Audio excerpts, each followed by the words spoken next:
భారత్ వాటిని టార్గెట్ చేస్తే చాలు పాకిస్తాన్ను ఈజీగా ఓడించొచ్చు. జమ్మూ కాశ్మీర్లోని పహల్గాంలో జరిగిన ఉగ్ర దాడి తర్వాత భారత్ పాకిస్తాన్ మధ్య ఉద్రిక్తతలు తారాస్థాయికి చేరాయి. సరిహద్దుల్లో కాల్పులు జరుగుతున్నాయి. రెండు దేశాల మధ్య యుద్ధం మొదలయ్యే అవకాశం ఉందంటూ జోరుగా ప్రచారం జరుగుతోంది. ఇదే జరిగితే పాకిస్తాన్ పతనం ఖాయం. ఇందుకోసం భారత్ ఏ వ్యూహాన్ని అనుసరించే అవకాశాలున్నాయో ఇప్పుడు తెలుసుకుందాం. భారత సైనిక బలం పాకిస్తాన్ కంటే చాలా ఎక్కువ అన్నది అందరికీ తెలిసిందే. సైనిక బలంలో భారత్ ప్రపంచంలో 4వ స్థానంలో ఉంది. పాకిస్తాన్ మాత్రం టాప్ 10లో కూడా లేదు.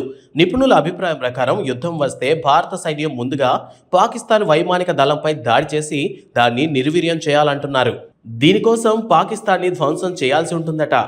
యుద్ధమే అనివార్యమైతే భారత్ ముందుగా పాకిస్తాన్ ఏడబ్ల్యూఏసీఎస్ రాడార్ వ్యవస్థను ధ్వంసం చేయాలి. దీంతో పాకిస్తాన్ యుద్ధ విమానాలు దూరం నుంచి దాడి చేసే సామర్థ్యాన్ని కోల్పోతాయి. ఈ పని మొదటి కొన్ని గంటల్లోనే చేయాలి.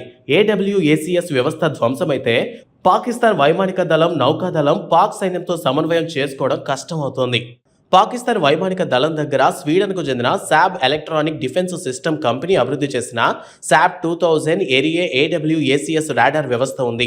ఈ వ్యవస్థ ద్వారా పాక్ యుద్ధ విమానాలు వందల కిలోమీటర్ల దూరంలోని లక్ష్యాలను గుర్తించగలదు. ఇది పాకిస్తాన్ వైమానిక దళానికి రియల్ టైంలో కమాండ్ కంట్రోల్ సామర్థ్యాన్ని ఇస్తుంది. దీన్ని పాకిస్తాన్ వైమానిక దళానికి కళ్ళు, చెవులు అని కూడా అంటారు. దీని సాయంతో పాకిస్తాన్ భారత్లో చాలా లోపలి వరకు నిఘా పెట్టగలదు. నిపుణుల అభిప్రాయం ప్రకారం ఏడబ్ల్యూఏసీఎస్ విమానంపై ఉన్న రాడార్ వ్యవస్థ భారత వైమానిక స్థావరాలను స్కాన్ చేయగలదు. భారత వైమానిక దళం యుద్ధ విమానాలు, క్షిపణి దాడుల ప్రణాళిక గురించి పాకిస్తాన్ వైమానిక దళానికి ముందుగానే సమాచారం అందించగలదు. దీంతో పాకిస్తాన్ రక్షణకు సిద్ధం కావడానికి, ప్రతిదాడికి ప్రణాళిక వేసుకోవడానికి సమయం దొరుకుతోంది. ప్రపంచంలోని అత్యాధునిక వైమానిక రక్షణ వ్యవస్థ S-4000 ట్రయంఫ్ భారత్ దగ్గర ఉంది. దీంతో పాటు బరాక్ 8ER వైమానిక రక్షణ వ్యవస్థ కూడా ఉంది. S-400ని రష్యా నుంచి కొనుగోలు చేశారు. దీని క్షిపణితో 400 కిలోమీటర్ల దూరం వరకు దాడి చేయొచ్చు. పాకిస్తాన్ ఏడబ్ల్యూఏసీఎస్ విమానాలు పాకిస్తాన్లో చురుగ్గా ఉన్నప్పుడే S-400తో వాటిని ధ్వంసం చేయొచ్చు.